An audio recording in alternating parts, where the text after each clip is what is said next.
Hello friends, welcome back to our new lecture that is part 2 of chapter 4 that is preamble। दोस्तों ज़बरदस्त chapter जो हमने starting की थी, आपको होमवर्क क्वेश्चन दिया था, क्वेश्चन नंबर 14 प्रीएम्बल कॉन्स्टिट्यूशन का कब अमेंडमेंट हुआ, कौन से संशोधन के द्वारा, अमेंडमेंट एक्ट के द्वारा, जो आपको ऑलरेडी अच्छे से पता था क्योंकि हमने बहुत बार इसे रिवाइज कर लिया था। That answer was C 42nd amendment act 1976 and C was the answer. This was in front of your screen. अब है ये बताइए कि सोवरेन डेमोक्रेटिक रिपब्लिक को चेंज करके sovereign socialist secular democratic republic, जो हम बार बार पढ़ चुके हैं, अब उसके बाद आपको सबको अच्छे से याद हो चुका है। टर्म लास्ट लाइन जो इसमें लिखी है, the term unity of the nation was change to the unity and integrity of the nation. जो ये शब्द दिया गया था कि यूनिटी ऑफ द नेशन मतलब देश की एकता, इसको बदल के एकता और अखंडता, देश की एकता और अखंडता बना दिया गया। इंटीग्रिटी वर्ड ऐड हुआ। देखिए मतलब जैसे मैंने आपको बताया कि क्या है इंटीग्रिटी, अखंडता। इकट्ठे हम सब रहेंगे। हम जब भी, जैसे आपने देखा होगा, जब भी टीम इंडिया खेलती है, क्रिकेट इंडिया में एक जुनून है, बुखार है, जैसे कि ब्राज़ील में फुटबॉल है। ऐसे ही जब टीम खेलती है तो ना कोई हिंदू, ना मुस्लिम, और ना पंजाबी, ना गुजराती, ना हरियाणवी, सब एक होते हैं। दैट इज़ द यूनिटी जिसकी बात की गई है। और इंटीग्रिटी, अखंडता, कि आपको मैंने बताया था कि freedom of speech and expression, आपको बोलने की, अभिव्यक्ति की आज़ादी है, थॉट की आज़ादी है, लेकिन जब तक किसी इंडिविजुअल की डिग्निटी हर्ट ना हो, उसका सम्मान हर्ट ना हो, और साथ में देश की अखंडता। जैसे जेएनयू, वहीं से फ्री में खाएंगे, स्कॉलरशिप लेंगे, वहाँ का राशन खाएंगे, उसी देश का अन्न जल खाएंगे, पिएंगे, और फिर बोलेंगे भारत तेरे टुकड़े होंगे। ऐसा नहीं चलेगा। तो आपके ऊपर देशद्रोह का केस ठोक दिया जाएगा और आपको अंदर भी कर दिया जाएगा। तो ये है दोस्तों इंटीग्रिटी ऑफ द नेशन। आगे चलते हैं, question number 15। The term socialist was added in the preamble. Repeated question. पांचों शब्द आपको याद हैं। अब क्या क्या ऐड हुए हैं? 3 थे, socialist, secular and integrity. That is A is the answer. आगे चलते हैं, देखिए कितना रिपीटेड क्वेश्चन है। Question number 16। The term socialist was brought into the preamble of the Indian Constitution. Same repeated question. Let's move on. B is the answer, 42nd. In the preamble of the Constitution, adopted on the 26th November 1949. 26 नवंबर 1949 को कौन से word हिस्सा नहीं थे? Socialist, secular, integrity, Republic. अब बता दीजिए, सबको सब पता है भाई। उसके बाद देखिए ए, दैट इज 1 2 3, क्योंकि रिपब्लिक तब तक नहीं बना था। 1 2 3 इसीलिए है। Socialist, secular, socialist, secular, integrity, क्या ये चीज़ें हैं यहाँ पे? क्योंकि रिपब्लिक बना गणतंत्र जब हुआ, लेकिन अगर यहाँ से मैं देखूँ तो इसमें से शायद कोई भी वर्ड होना चाहिए कि नहीं, क्योंकि वो तो 42nd अमेंडमेंट एक्ट में ऐड हुई थी। Socialist and secular, preamble of constitution 26 नवंबर 1949 में। तो तब स्टेटस क्या था? सिर्फ हमने पढ़ा था सॉवरेन। तो एक क्वेश्चन यहाँ पे ठीक नहीं है, इसका आंसर आप इसको छोड़ सकते हैं। मीन्स ये रेक्टिफिकेशन में मिलेगा और नेक्स्ट वीडियो में इसकी क्लैरिफिकेशन आपको मैं दूंगा। जस्ट क्वेश्चन नंबर 17 याद रखिए। आगे चलिए। The word socialist and secular were inserted in the preamble. Same repeated 42nd। Word secular कब इंसर्ट किया गया? 42nd अमेंडमेंट के द्वारा। Question 20। Goal of the constitution, क्या गोल है, मकसद क्या है कॉन्स्टिट्यूशन का? To secure all its citizen, इसके नागरिकों को क्या एश्योर करे, किस चीज़ की तसल्ली दे? जस्टिस मिलेगा, सोशल एंड इकोनॉमिक, बिल्कुल सही है। और उसके बाद पॉलिटिकल भी है, लेकिन यहाँ नहीं दिया। Second option liberty of thought and expression, सोचने का और अभिव्यक्ति का, एक्सप्रेस करने का वो छूट मिलेगी, लिबर्टी मिलेगी।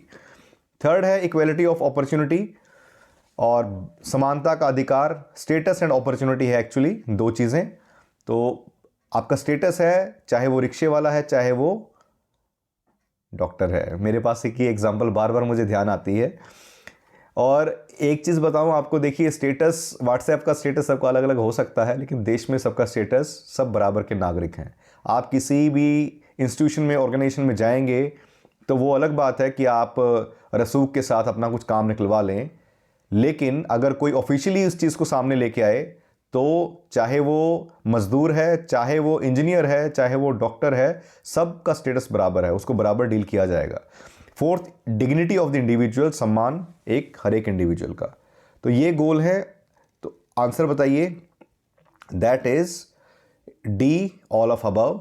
ये आपके सामने, इसका स्क्रीनशॉट ले लें, या आप पहले भी ले चुके हैं ऑलरेडी। फ्रेटर्निटी वर्ड में आता है dignity of individual and unity and integrity of nation. Question number 21, how many types of justice, liberty, equality and fraternity in that order. मतलब कितने प्रकार का ये न्याय, जो लिबर्टी है, इक्वलिटी है, फ्रेटर्निटी, बंधुत्व है, ये सब उसी ऑर्डर में been mentioned in the preamble of constitution. मतलब 3, 5, 2, 1। मतलब लिबर्टी कितनी टाइप की है, दैट इज 3। जैसे हमने बात की सोशल, इकोनॉमिक एंड पॉलिटिकल, तो फर्स्ट का 3 हो गया। अब अगर यहां से देखेंगे तो ए ऑप्शन में सिर्फ 3 है फर्स्ट नंबर पे, तो बाकी आपको टिक लगाने की, चेक करने की ज़रूरत नहीं है। लेकिन वैसे आपको पता होना चाहिए 5, जैसा हमने बात किया था, ये ऊपर ही आपके ऊपर एक्सप्लेनेशन दे रखी है। Liberty, thought, expression, believe, faith, worship 5 हो गए। उसके बाद इक्वलिटी 2 हो गई, status and opportunity, fraternity, dignity and unity and integrity. तो ये आपकी 1 है कि किस तरह की फ्रेटर्निटी चाहिए, इंडिविजुअल की डिग्निटी और नेशन की यूनिटी, एक चीज़ है ये। India is a republic means गणतंत्र है Bharat. It is the people who are the final authority in the all matters. There is, कि भारत के लोग हैं जो फाइनल अथॉरिटी हैं हर एक मसलों में। B, there is no parliamentary system of the government in the India. कोई पार्लियामेंट्री सिस्टम नहीं है इस तरह की गवर्नमेंट इंडिया में। There is no hereditary rulers in the India. जैसा मैंने बताया था, प्रिंस आएंगे, पहले एलिजाबेथ क्वीन थी, फिर उनका बेटा प्रिंस वो बन गया, ऐसा नहीं है। और India is the union of states, India union of states है। तो रिपब्लिक का मीनिंग सी, जैसा बताया था। गणतंत्र का मतलब क्या है कि दादा लाही सीट नहीं है राष्ट्रपति की, दादा का बेटा फिर आगे पोता, ऐसे जाएंगे, ऐसा नहीं है। ये आपके सामने है रिपब्लिक। इसका मतलब क्या है, supreme power is held by the people and head of the state is elected by the people through election. Head of the state कौन होता है, president. Head of the government कौन होता है, प्राइम मिनिस्टर। ये भी एग्जाम में आया हुआ क्वेश्चन है। Head of the state president, head of the government PM, prime minister. और वो जो सीट है वो लोगों द्वारा चुनी जाएगी। In case of India, head of the state is elected by the indirect election through the elected representatives. देखिए, इनडायरेक्ट इलेक्शंस के द्वारा होते हैं राष्ट्रपति के चुनाव, और वो भी कौन चूज करते हैं उन्हें, जो एमपी एमएलए पार्टिसिपेट करते हैं उनको तो लोगों ने ही चुना होता है। तो इनडायरेक्टली लोग ही चुन रहे हैं राष्ट्रपति को अपने रिप्रेजेंटेटिव्स के थ्रू, इसलिए इंडिया इज रिपब्लिक। आगे चलते हैं, question number 23, India has the people's sovereignty because the preamble of the constitution begins with the words. कि भारत में लोगों की संप्रभुता है, लोगों की ही सॉवरेनिटी है, वो ही सुप्रीम पावर है, because the preamble of the constitution किन शब्दों के साथ स्टार्ट होता है। A, democratic India, B, republic of India, C, democracy of people, D, we the people of India. Bihar PCS 1994 का question, D is the answer. जैसे Barack Obama या उनके राष्ट्रपति स्पीच में बोलते थे, this is my friends, we the people of United States of America, so we the people of India. So this is the answer, preamble of the constitution, we the people of India. These words indicate sovereignty of the people or the citizen of India. तो इसका मतलब क्या है, भारत के लोग हैं जो supreme power हैं, and it means that people of India are not governed by any external power but are directed by the constitution.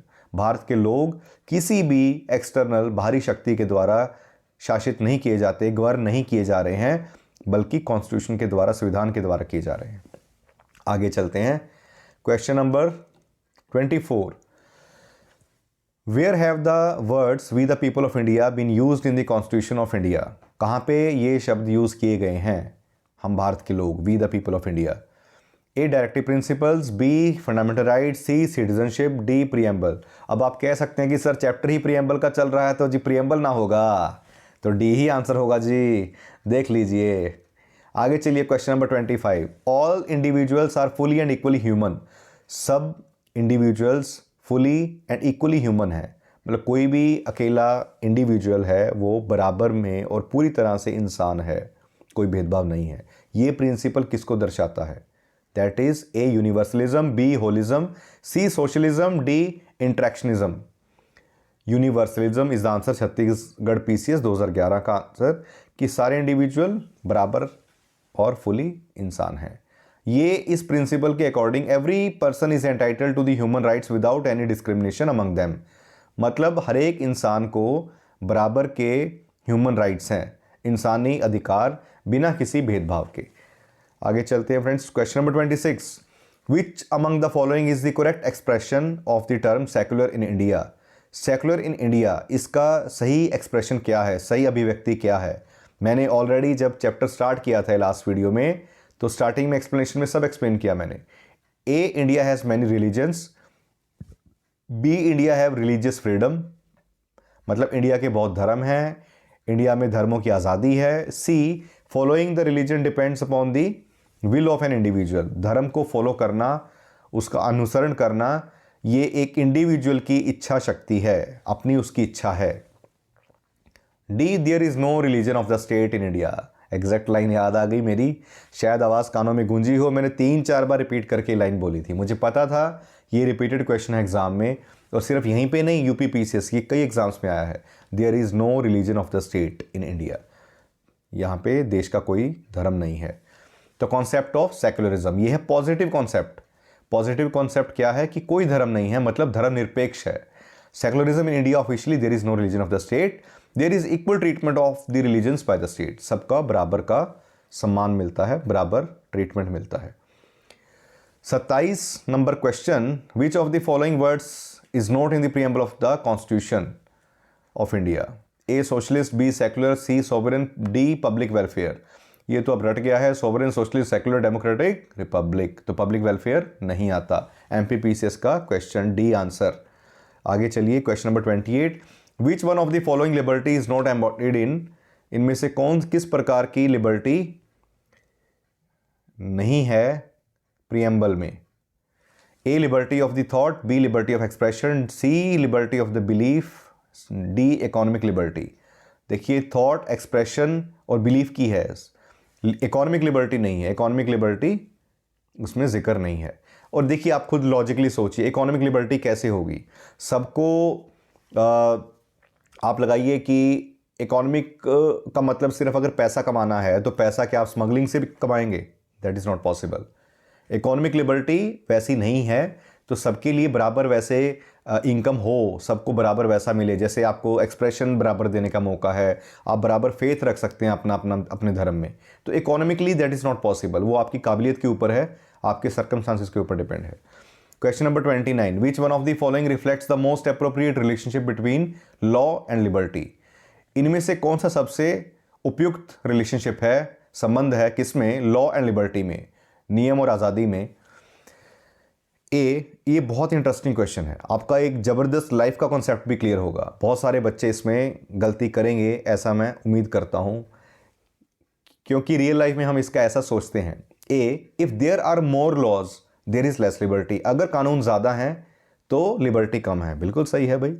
Parents कहते हैं कि सारे, हम सोचते हैं कि हम 18 के होते, और अगर यही ऑस्ट्रेलिया में होते तो हमें डिस्को बार में छोड़ के आते parents. Now I am 18, I am adult, मैं अपना फैसला खुद ले सकता हूँ, तो कम लॉज होते, कम ज़्यादा आज़ादी मिलती, ऐसा सोचते हैं हम। B option, if there are no laws there is no liberty.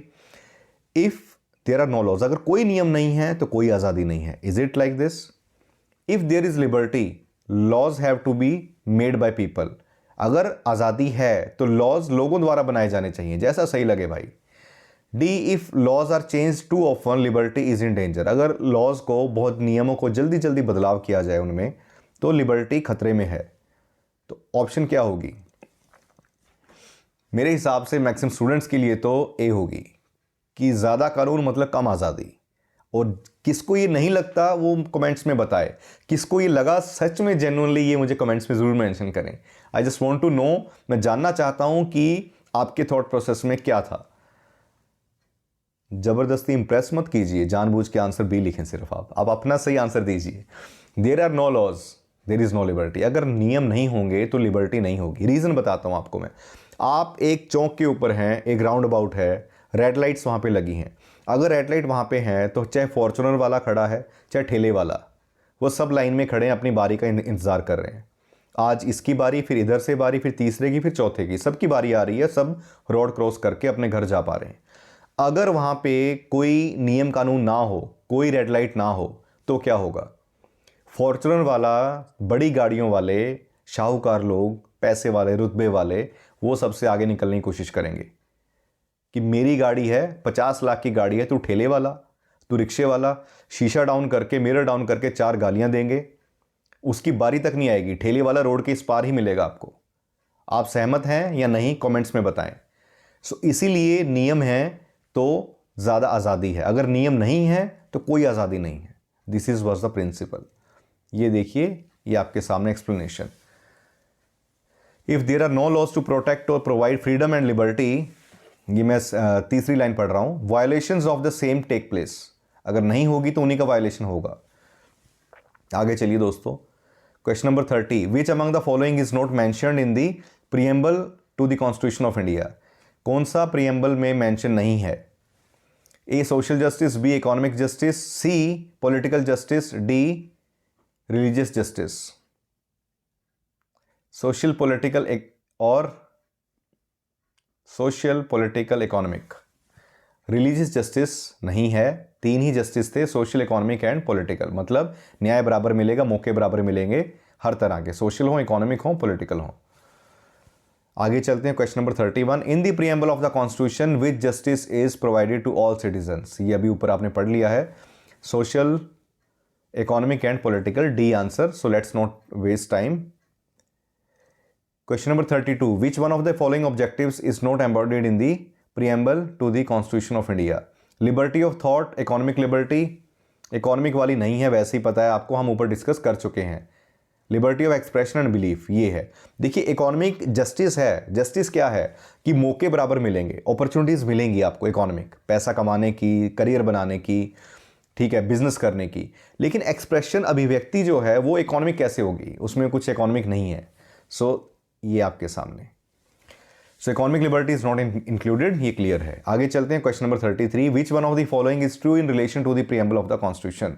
क्या इसमें से सही है प्रीएम्बल के संदर्भ में? A, the word socialist and secular were not the part of the preamble on the enforcement of the constitution in 1950। जब संविधान लागू हुआ 1950 में, सोशलिस्ट एंड सेकुलर उसके वर्ड्स नहीं थे, बिल्कुल सही है। Above mentioned words were inserted in the amendment in 1977. No, 1976, 1976 में हुए थे 42वां संशोधन, बार बार रिपीटेड पढ़ चुके हैं। वो तीसरा वाला करा 1985 में, ये भी गलत हो गया। डी है, these two words are not in the preamble, preamble का हिस्सा है भाई, 76 में ऐड हो गए, ये नीचे आपके सामने। आगे चलें, question number 34, which part of the Indian constitution has been described as the soul of the constitution? किस हिस्से को कहा गया है संविधान की आत्मा? A, fundamental rights, B, directive principles of state policy, DPSP, C, preamble, D, rights to the constitutional remedies. अब ये कंफ्यूजिंग आंसर है, इसका आंसर सी भी है, इसका आंसर डी भी है। अगर किसी पर्टिकुलर, देखिए इसमें अगर सी लगा के आए, डी लगा के आए, ठीक होगा, अगर ऊपर कुछ भी मेंशन नहीं है, क्योंकि के एम मुंशी ने, अगर आपको याद हो, मैंने पहली क्लास में बताया था स्टेटमेंट क्लियरली कि के एम मुंशी ने इनको बोला था कि अगर संविधान बॉडी है तो प्रीएम्बल उसकी आत्मा है। एम आई राइट और नॉट? अगर संविधान बिल्डिंग है तो प्रीएम्बल उसका फाउंडिंग स्टोन है, नींव पत्थर है किसी बिल्डिंग का। लेकिन राइट टू कॉन्स्टिट्यूशनल रेमेडीज, मतलब अगर मौलिक अधिकारों का हनन होता है तो आप कोर्ट में जा सकते हैं, हाई कोर्ट, सुप्रीम कोर्ट, और उसको लागू करवा सकते हैं। दैट इज कॉन्स्टिट्यूशनल रेमेडीज, उनका निधान, वो राइट है। ये डॉक्टर बी आर अम्बेडकर ने कहा था कि it is the soul of the constitution under article 32। तो इसीलिए अगर बोले कि according to doctor B R Ambedkar what is the soul of the constitution, answer is D. अगर बोले कि डी आंसर ही नहीं है इसके अंदर, कुछ और ऑप्शन होती, और ये भी नहीं बोला कि के एम मुंशी के अकॉर्डिंग है, आप आंसर लगाएंगे प्रीएम्बल। मैं क्लियर हुआ? और अगर प्रीएम्बल नहीं है ऑप्शन में और कॉन्स्टिट्यूशनल रेमेडीज ही ऑप्शन में है और उसके अलावा 3 ऑप्शन कोई और दी हैं और डॉक्टर बी आर अम्बेडकर का जिक्र भी नहीं है, स्टिल आप डी लगाएंगे। अब इतने पार्ट को चाहे आप दोबारा रिपीट करके बैक करके सुन लीजिए जो मैंने बोला है और ध्यान रखें इसे। तो अगर के एम मुंशी के अकॉर्डिंग क्लियरली मेंशन्ड है then preamble is the answer.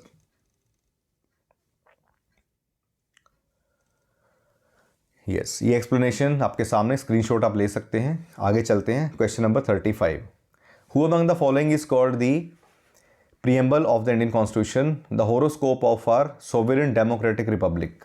ये किसने बोला था प्रीएम्बल को कि होरोस्कोप है, कुंडली है हमारे सोवरेन डेमोक्रेटिक रिपब्लिक की? A, Jawaharlal Nehru, B Vallabhbhai Patel, C B R Ambedkar, D K M Munshi. Chhattisgarh PCS का डी महात्मा गांधी ने कहा था ये है। महात्मा गांधी भाई, के एम मुंशी नहीं बोला था, जैसे अभी आपको बताया पिछले क्वेश्चन में, साथ में हॉरोस्कोप भी उन्होंने स्टेटमेंट दी थी। Who has termed constitution a sacred document. Constitution को सैक्रेड डॉक्यूमेंट, पायस पेपर भी मैंने एक वर्ड बताया था बिल्कुल लास्ट लाइन हमारी वीडियो की, that is doctor B R Ambedkar ने इनको बोला था ये 1947 में, जब ड्राफ्टिंग कमेटी बनी कॉन्स्टिट्यूंट असेंबली की। और एक ज़बरदस्त कॉन्स्टिट्यूशनलिस्ट थे ये, बिलीव थे कि गवर्नमेंट जो है कॉन्स्टिट्यूशनल होनी चाहिए और कॉन्स्टिट्यूशन को ट्रीट किया जाना चाहिए as basic and sacred document, कि एक मूल बेसिक चीज़ और पवित्र डॉक्यूमेंट, बेसिक और सेक्रेड डॉक्यूमेंट। आगे चले, question number 37 and it is your homework question. Friends, in which of the following cases supreme court held that preamble forms the part of constitution. किस इसमें से केसेस में कहा गया सुप्रीम कोर्ट ने कि प्रीएम्बल कॉन्स्टिट्यूशन का हिस्सा है। A union of India versus doctor Kohli, B Banarasi Das versus state of UP, C Bommai versus union of India, D Malak Singh versus state of Punjab. So friends, this was our video. और कैसी लगी आपको वीडियो और क्या आपको प्रिपरेशन आपकी कैसी चल रही है, वीडियोस आपको रियली हेल्पफुल है या नहीं, please mention in the comments. And friends, please share this channel as much as possible, support this channel. आपके लिए ऐसी काम की इन्फॉर्मेशन आती रहेंगी। Stay tuned for the next video. Thank you so much.